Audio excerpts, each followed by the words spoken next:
তারা হয়তো এই হাদিস জানে না, আল্লাহ পাক ওদের কানের মধ্যে আমার এই হাদিসটা যেন পৌঁছে দেন, আমিন। নবী সাল্লাল্লাহু আলাইহি ওয়াসাল্লাম বলেছেন, আমি মেরাজের রাতে যখন গিয়েছি তখন এক শ্রেণীর মানুষকে দেখেছি, ওদেরকে শাস্তি দেয়া হচ্ছে। কি শাস্তি? জাহান্নামীদের রক্ত এবং পুঁজ ওদেরকে খেতে দেয়া হচ্ছে। জিবরাইল আলাইহিস সালামকে জিজ্ঞাসা করা হলো যে এরা কারা? তিনি বললেন, এরা আপনার উম্মতের সেই সব ব্যক্তি যারা মাদকদ্রব্য সেবন করত।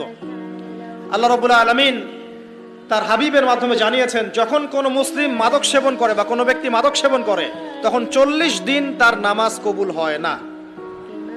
এরপর যদি সে তওবা করে তাহলে আল্লাহ পাক তার তওবা কবুল করবেন ইনশাআল্লাহ। যদি সে আবারও মাদক খায় তওবা করার পর, আবার 40 দিন তার নামাজ কবুল হবে না।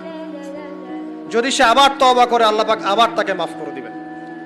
যদি সে আবারও মাদক খায় আবার 40 দিন তার নামাজ কবুল হবে না। তারপর যদি আবার তওবা করে আবার আল্লাহ তাকে মাফ করে দিবেন।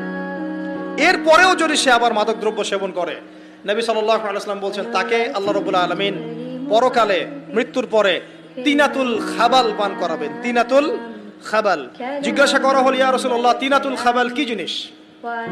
নবী সাল্লাল্লাহু আলাইহি ওয়াসাল্লাম উত্তর দিচ্ছেন, এটা হচ্ছে জাহান্নামীদের রক্ত, মাংস, এগুলো পুড়ে পচে যে রসটা বের হবে, এটা হচ্ছে তিনাতুল খাবাল।